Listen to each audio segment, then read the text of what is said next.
I think we are online, at least on 2 of the 3 channels we were planning. Yeah, today, welcome Brecht Hi. Wouters, CEO of Epic Frame. Yes, exactly. Today, we will talk about the role of well-being in the war for talent. Thanks for having me. Yeah, we are really happy to have you today in our coffee break. And today we will talk about the role of well-being in the role for talent. Now, you as a CEO, can you explain a little bit what kind of situation or what kind of company you have and what the situation in the company is currently in the war for talent? Well, currently we are in a creative business. We provide video productions and we create strategies for organizations for the video marketing strategies. And being creative or being in a creative sector often gives a lot of different kinds of challenges. And in our case, communication was a difficult one. Communicating with a client, communicating in between ourselves.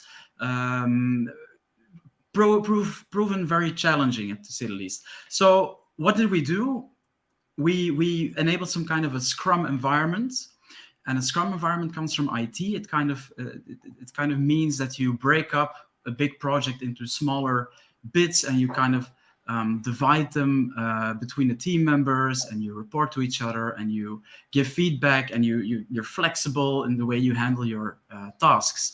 We didn't really copy it. We really like shaped it to our business. And right now we're in a situation where we meet on a daily basis, like the entire team. We always give our feedback to each other. We provide our expertise. We kind of shine our light on each other's work as well to make everything better. Like the communication is better. We're more flexible, and product quality is also very much higher than it was before. For instance, much better results. Yeah. Today we speak about mental health, about the role of well-being. How do you create that well-being in your organization? What do you focus on? Well, first of all, I genuinely believe that we're in a world where the population, especially in Europe, will be shrinking a bit. Like the professional population is actually shrinking for the past years. So the war for talent is on, right? People are scarce, and especially people that you really want in your organization. So we've already established that things like wages are important, but they're not as important as having impact on your job, on the organization that you work for, to engage with it, to be acknowledged. Things like that are very important, even more important than just wages. So having this Scrum Agile setup is actually meant for people, my team members, to communicate with each other on a safe basis. We have to face our challenge by innovating. There can be no innovation without creativity, and there can be no creativity without safety.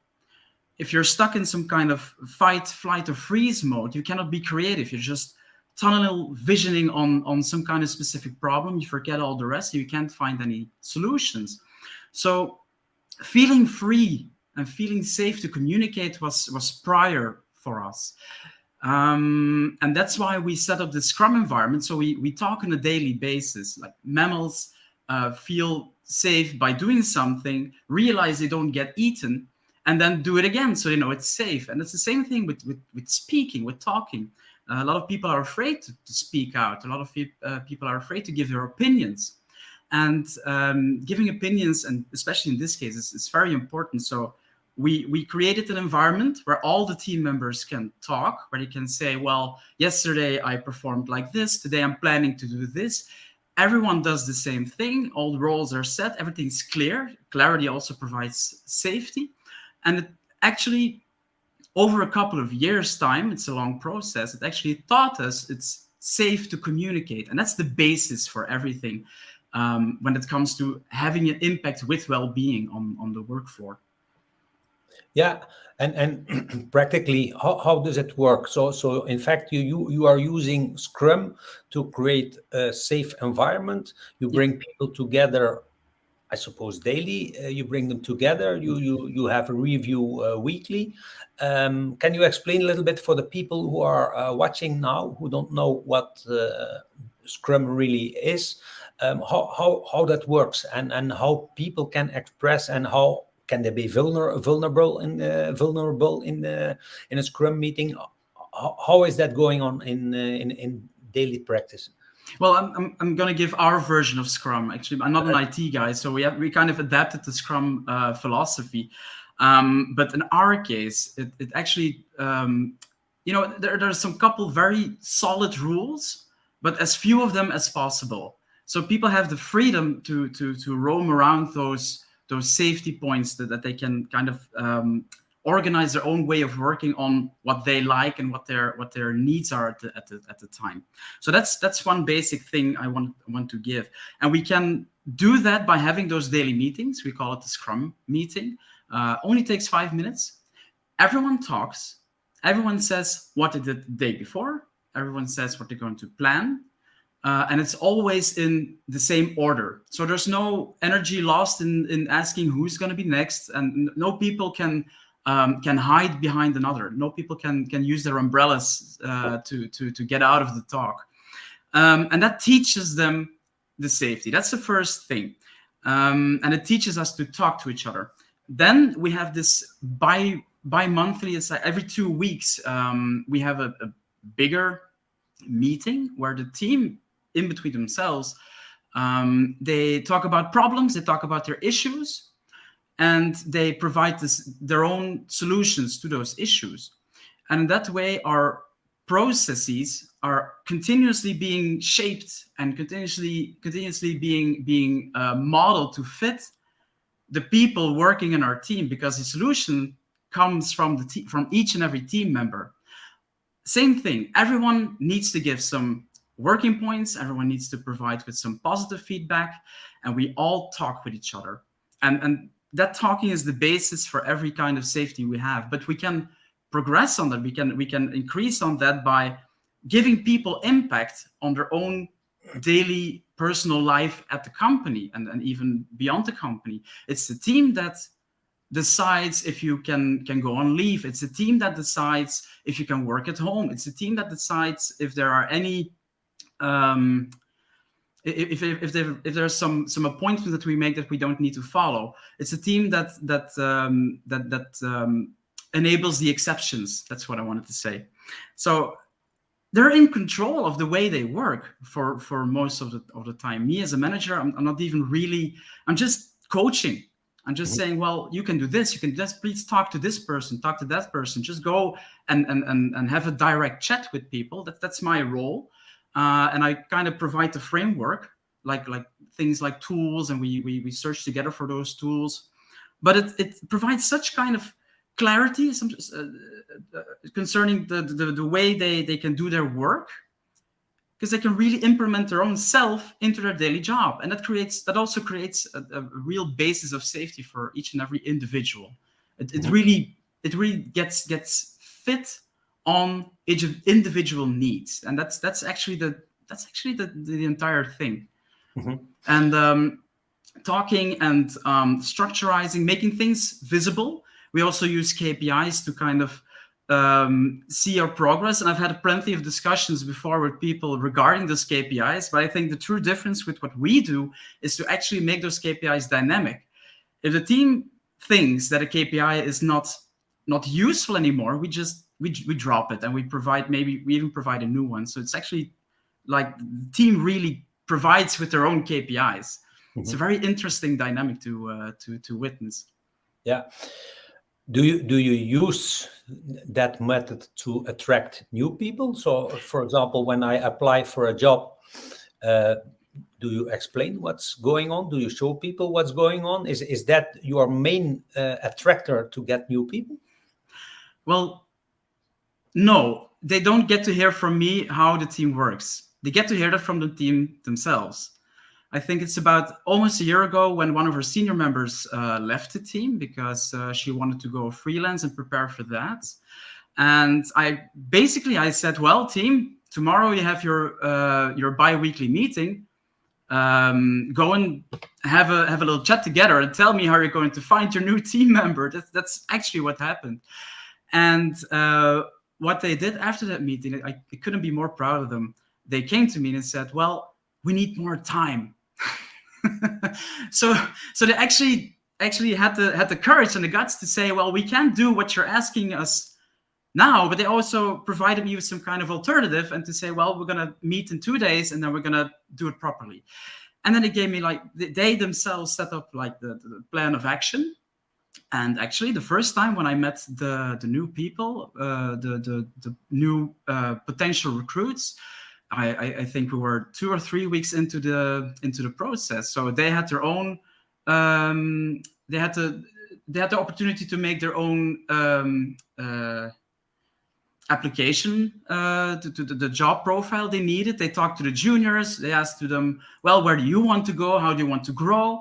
And then together they depicted, okay, when they get what they want, these are the things that we would need for a new team member. So they set up the profile based on that. It was really amazing to see. And afterwards, they were the ones who chose a long list from the resumes we got. We just put them there on a table. They just, well, if they had 2 minutes, they would just pass by. So, oh, there's a new one. Oh, this one I like. And they just posted some papers on it. And then afterwards, we looked which ones had the most positive reviews. And then we invited those for a first talk. And it wasn't me who had the first talk. It was 2 of the team members that had the first meeting. And afterwards, the only thing I had was 3 names in this order. And they said, well, this is our top 3. Go and have a chat. And we'll hope you get to the number 1. Yeah. That's actually what happened. Okay. And result is amazing. Actually, the new person really got to meet in depth the new colleagues. So the onboarding was like over in an instant. Immediately felt at home. The team really embraced him when he first started. Everyone was really vibed. Well, we like this guy. We want to work with him. Everything was set. It all clicked together, and I loved it. I loved to see it. It was really amazing. Yeah. How big is your company? Right now, we're the team, excluding me, it's a team of 8. Okay. Yeah. Now, you are mainly focusing on safety, on communication, on autonomy. Mm-hmm. What do you do about let's say the new need of the last Generation Z? For them you have the element of freedom mm-hmm. That also freedom in time. How do you handle that in your company? Well, that's up to the team, actually. I believe that if everyone talks and everyone feels safe to talk, then I think that the process almost always directs to the solution that fits the team as best as it can. That means that when it comes to freedom, when it comes to starting your day-to-day business, ending it, or having some intervals in between, I think the only thing I can give them is, well, talk to the team if you need something, if you have a question, if you need an exception, if you need to go to the doctors, if you need to go to the dentist, if you need to do anything at all. They just ask each other, and they really buy into it and say, well, that's great. You have something that needs to be done. And the other one says, well, I have this problem. I'll take it. No worries. That's what another teammate really stand up for each other. Right? They pick up the things that the other one drops, and it creates this kind of freedom that really that's based on the communication, but it creates a freedom that I've never seen before in any other group, any other team, any other organization. Not even professional ones. I used to be with a youth movement when I was young, and so all these rules, all those processes that are imposed from people that work it out for you, but it doesn't work like that anymore. People are free to ask what they want, and other people are free to buy into it and give it. And if you don't ask for it, then you can't have anything. That's the thing I say the most. You have to ask. If you don't ask anything, you can't get it. Yeah. And do you have kind of a summary of what you are doing in your company? 2 weeks ago, we started a community, a Facebook community, and I know a lot of people are asking really for practical advice, really from from companies, mainly locally companies. They really like to see like examples. So I don't know if you have something on paper, some I internal secrets that you can share with our community. Well, the first trigger that I personally had that I really resonated with was The Five Dysfunctions of a Team, the book by Patrick Lencioni. I really love that one. That really opened up my eyes when it came to teamwork. So that kind of means you have 5 different levels of getting your team to get to go to results together, like the Uh-huh. optimal results. That's the basis, and the bottom line is that safety. That's the bottom level of the pyramid, right? It's the safety. It's failing to be open to each other. So one of the first things I did was, well, I declared to the team, well, this is what we're gonna do. We're gonna do work for the next 6 months. We're gonna work around openness. And one of the things that I did was have this little bowl. I had some questions in there, personal questions, no deep personal questions, but things like, what are your mom and dad called? Or do you have any brothers or sisters? And what did you do for a living? Things like that. You don't really go in depth, but you kind of learn your coworkers, your colleagues, and you yourself learn to look at other people as something more than just people you work with. People people get a face, they get a life in your eyes, right? You know, they get a personality now. Not just coworkers, not just colleagues, they're people. So that's the first thing that we did. And I think the second biggest thing that we implemented really was this daily scrum that we do. Mhm. Meet daily, like connect on a daily basis. And for us, it only takes 5 minutes. And it's 5 minutes that we invest that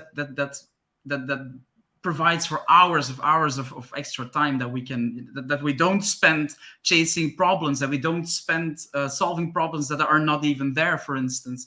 It's that communication, connecting on a daily basis, very short time. I think that's a very important one. Any organization can do that. Like set a time at 9. Everyone checks in, even if you're using hybrid meetings, for instance. You can perfectly implement that. You can have some people at home, and the other ones can gather around, like maybe a big screen or something, and you can have that kind of meeting. 5 minutes, that's it. So Mhm. I think that you can implement that tomorrow. Just say, well, guys, log in or be there at 9, and then or ask them, is 9 okay, or is 10 maybe a better time? Or maybe you can do it at the end of the day. There might be some people that only arrive at 10 o'clock. You have some people that get to choose their hours, but you have to have a buy-in from everyone. Everyone has to say, well, that works. And if you can get that kind of consensus, you also get the buy-in.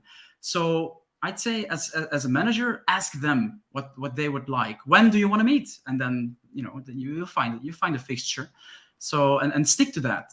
If you stick to it, and unless people ask to change it, then it also provides for safety. So if you have this 5 to 10 minute chat every morning, or maybe every afternoon or every noon, doesn't really matter. Just connect with each other, talk with each other, and you can detect problems, and you learn to ask for help, for instance, as well. And that's what that meeting does.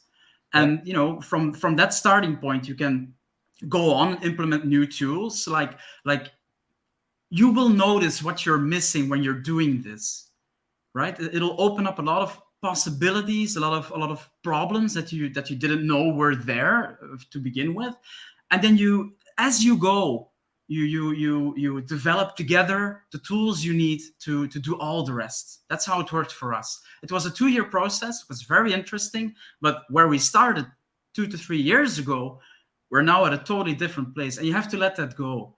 You have to give the team the dynamic to work this out for themselves.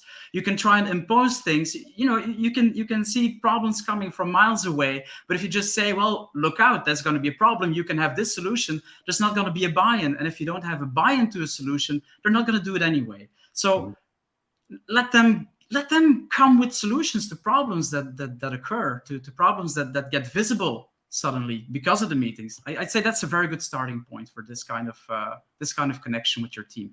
Yeah. And what's your rule for hybrid work for the moment? The rule is figure it out. Okay. It's actually like this, like with the semi lockdown that we had. They actually came up themselves with the way to do this. We have a chat program. It's called Slack, and they create a poll in which people can say, okay, I'm going to be there on that day, I'm going to be at the office on that day, and that day, and practically all our meetings are hybrid at this point, and it works. It's nicer to have like the longer meetings together. That's something they acknowledge, it's something they feel.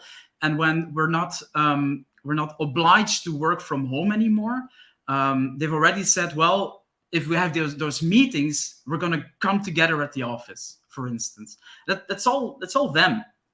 I'm not imposing anything. They choose to do this. Yeah.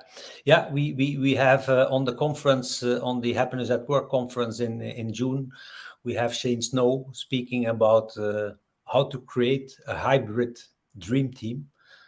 It looks like your team is close to that one. Yeah, we are. Well, we have some growth opportunities. We're people. We all make mistakes, and mistakes happen still, but we detect them at least, and we tackle them as well. And that's the thing. You don't need it to be perfect right from the beginning, right off the bat. You want it to grow. You want it to evolve, because people don't really know for themselves what they want all the time. They have to discover together with the process that you're setting up. So I think you have to, as a manager, it's good to be lenient to yourself. Let things go, let them handle it, and they can handle it perfectly. That's something I've learned, and to my amazement, they did an awesome job. Really did. Very proud. Yeah, very nice to hear. What happens? That's my last question. Then I let you go. What do you do with people who are like struggling? They have some mental issues. Who is solving that in your organization? That's something we're working on right now. We see that the biggest problems are for the people that have been with the company before we started this whole transformation process. That's not always easy, but I think being lenient is one thing. Being personal is another. I think Simon Sinek really helped me sometimes with that, with this FBI method. The FBI method is feeling, behavior, impact. Is something you have to address to the person that you need to change his behavior. You say, well, if you do this, I feel like this, and it's going to have this consequence, and that also works a lot. So I think it's always working on an individual basis. Don't bash people in public. Just go and talk to them face to face. Tell them how you feel. Open up. You really need to be vulnerable. As a manager, you need to show that vulnerability if you want it from your coworkers. And it takes a lot of courage. Takes a lot of guts. Takes a lot of time. Takes a lot of sore throats from having long talks with people. It takes a lot of drinking beers after hours and having some one-on-one conversation as well. But if you really dig into it and you really connect with the other one, then in time it will be bound to go the way you need it to go. So I'd say when people are having trouble, connect on a personal level and do it face to face. Yeah. Thank you very much, Brecht. Thanks for having me. I described you as a CEO with a clear vision. I'm impressed by the way you lead by example, how you create I think an organization with all the model needs. Agility, vulnerability, purpose, participation, respect. Yeah. All the Yeah, You're set to soar. I love it. I'm really proud of what the team has done so far, and I'm really looking forward to the future and looking forward to how this will go. And we're gonna fly. I'm sure of that. I'm loving it. Loving every second. Yeah. Yeah. Thank Thank you very you much. very much for being in our show.